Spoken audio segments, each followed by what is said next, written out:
कुरैशी साहब दामत बरकातुहुल आलिया, रशीद अहमद साहब दामत बरकातुहुल आलिया। वस्सलातु वस्सलामु अला नबी अम्मा बाद। अऊज़ु बिल्लाहि मिनश शैतानिर रजीम। बिस्मिल्लाहिर रहमानिर रहीम। ताआवनु अलल बिर्रि वत तक़वा व ला ताआवनु अलल इस्मि वल उदवान। আজকের এই মহাসম্মেলনের সম্মানিত সভাপতি আমিরুল মুজাহিদিন ও নায়েবে আমিরুল মুজাহিদিন এবং দিগার উলামায়ে কেরাম, আপনাদের কাছে দুই চারটি কথা বলবো, সময় একেবারে কম। আবেগ উচ্ছ্বাসা আছে বটে, কিন্তু আবেগ ও উচ্ছ্বাসার সাথে বিবেক থাকা চাই, সুচিন্তিত রায় থাকা চাই। আবেগ উচ্ছ্বাসায় অনেক সময় মানুষকে ভুল সিদ্ধান্ত নিতে বাধ্য করে। আবেগ উচ্ছ্বাসকে যে বিবেক দ্বারা, শরীয়ত দ্বারা, একেবারে সাহাবাদের জিন্দেগি দ্বারা, নবীদের জিন্দেগি দ্বারা এটা কন্ট্রোল করানো হয়, আবেগ আমাদের অনেক সময় বিপদের দিকে ঠেলে দেয়। এই জন্য আমাদের কেবারে ওয়ালে কেরাম, বিশেষ করে আমিরে মুজাহিদিনকে বলবো এই ব্যাপারে সুচিন্তিত রায় নিয়ে সামনে অগ্রসর হওয়া। আমি আরেকটা কথা বলবো, ছোট মুখে বড় কথা। শুধু নির্বাচনের ঐক্য নয়, মাঠে ময়দানে হোটেলে যে কোনো জায়গায় থাকি মৃত্যু পর্যন্ত আমাদের ঐক্য থাকতে হবে। সংসদে গিয়ে সংসদকে টিকিয়ে রাখতে হবে। নারকেল গাছ আর খেজুর গাছকে উপড়িয়ে ফেলে দিতে পারে না, মেহগনি গাছকে হালকা বাতাসে উপড়িয়ে ফেলে দেয়। এই জন্য নারকেল গাছ আর খেজুর গাছের মতো গ্রামে গঞ্জে শহরে বন্দরে ঐক্যের সে মজবুত আমাদের শিকড় দিয়ে আটকিয়ে রাখতে হবে। এই জন্য দুইটা দল, একদল রাজনীতি করে আরেকদল রাজনীতি করে না, তাবলীগ ও দাওয়াত, একটা নরম একটা গরম, দুইটার ঐক্য থাকতে হবে সব জায়গায়। হযরত ওমরেরও দরকার আছে গরম গরম, হযরত আবু বকরেরও দরকার আছে ঠান্ডা ঠান্ডা। তাবলীগে আর ঠান্ডা কাজ করে, সিয়াসতের ময়দানে ওমরের ভূমিকা পালন করে, দুজনের এক জায়গায় সমন্বয় থাকতে হবে। একজনের বিরুদ্ধে আরেকজনের মুখ খোলা যাবে না, তর্ক বিতর্কে যাওয়া যাবে না। ঐক্য দিনের কাজ, ঐক্য দিনের কাজ।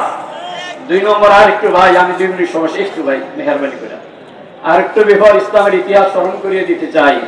হযরত মুসা আলাইহিস সালাম ছিল লাঠি, গটি আর বালিশ, লাঠি গটি বালিশ। সফরে যাইতেছেন, অঞ্জলি দিয়া পানি পান করে, গটিটা দান করে দিচ্ছেন, দরকার নাই। মাথায় হাত দিয়া ঘুম যায় মরুভূমিতে, বালিশটা দান করছে, দরকার নাই। শুধু সাহেব আলাইহিস সালামের বেহেশতের লাঠি, আর কিছু ছিল না। উনি একজন উলিল আজম নবী, ভিআইপি নবী, কোরআনের পাতায় পাতায় তার আলোচনা।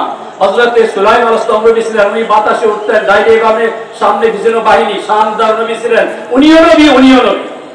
এক নবী গাড়ি ওরা, এক নবী আকাশে উড়ে।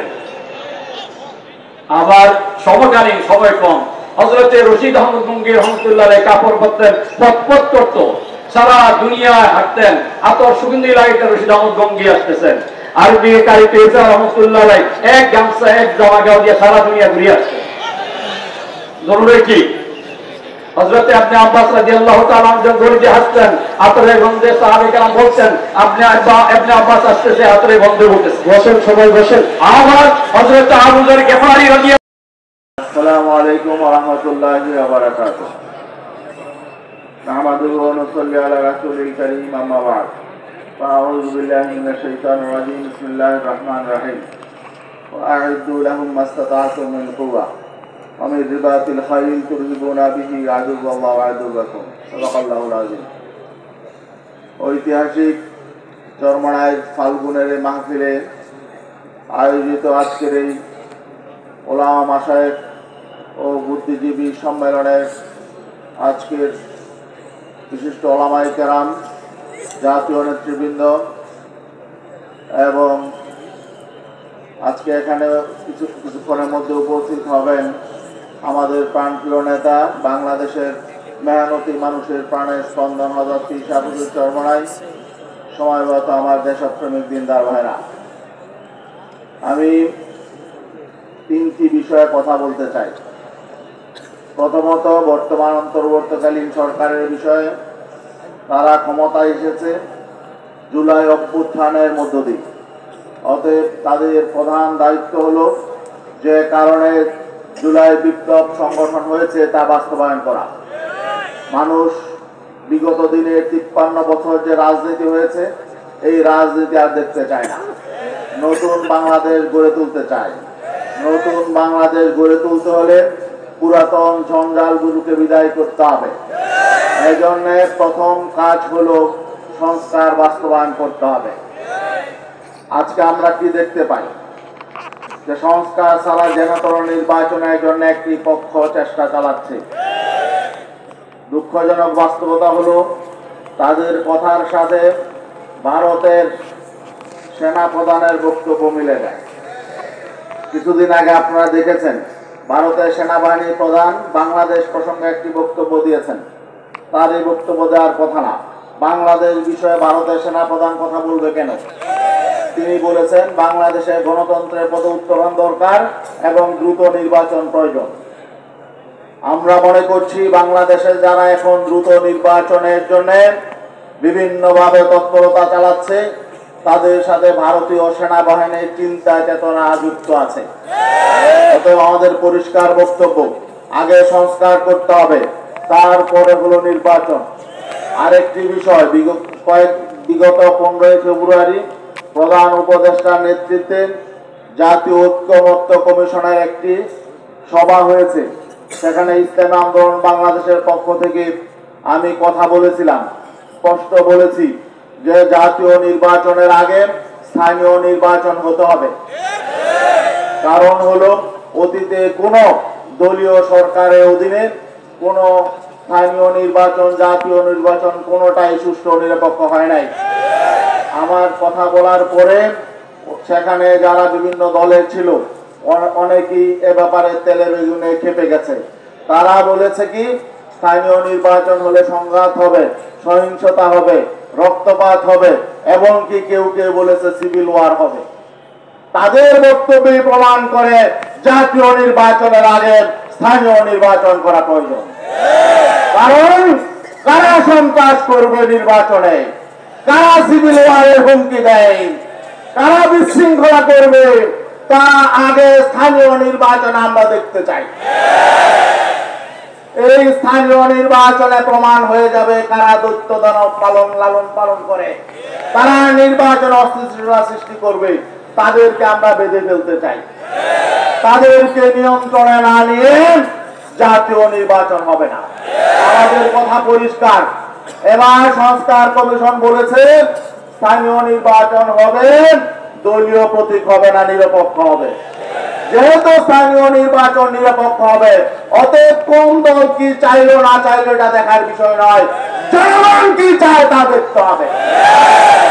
কারো কথায় নয়, সরকার জনগণের প্রত্যাশা বাস্তবায়নে স্থানীয় নির্বাচন দিতে হবে। আমাদের আরেকটা বিষয় হলো আজকে ওলামায়ে কেরাম এখানে আছে, আগামী দিনে যে রাজনীতি, এই রাজনীতিতে আমাদের নিয়ন্ত্রণ প্রতিষ্ঠা করতে হবে। এই সুযোগ বারবার আসবে না। এই সুযোগ যে এসেছে আমাদের এই সুযোগ কাজে লাগাতে হবে। এই জন্য ওলামায়ে কেরামকে সতর্ক থাকতে হবে। আমরা অতীতেও দেখেছি যখন ঐক্যবদ্ধ আলাপ আলোচনা হয়েছিল অতীতেও, কিন্তু দেখা গেছে আমরা লেজুর বৃত্তির পথে অনেকে দৌড়িয়েছি, অন্যদেরকে শক্তি সঞ্চয় করেছি, আমরা নিজেদের শক্তি ভুলে গেছি। আগামীতে নিজেদের শক্তি আগে সঞ্চয় করতে হবে, নিজের আগে ঐক্যবদ্ধ হতে হবে। এই জন্য বহুমুখী ষড়যন্ত্র চক্রান্ত হবে, দেশে হবে, বাইরে হবে। আমাদের ইসলামী শক্তি ঐক্যবদ্ধ হয়ে আমরা এটা অনেকেই চায় না। এই জন্য আমাদেরকে নজর রাখতে হবে কারা ঐক্য বিরোধী তৎপরতা চালায়।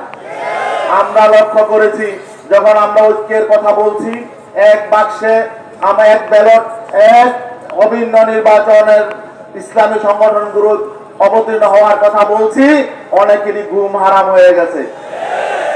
এটা সামনে থেকে তারা আরো পাগল হয়ে যাবে। এদেরকে পাগল হলে কোনো সমস্যা নেই, আগে থেকে পাগল। ৫৫ বছরে যে রাজনীতি চলেছে আমরা সেই রাজনীতি সামনে দেখতে চাই না। অতএব ওলামায়ে কেরামকে সচেতন সজাগ থাকতে হবে।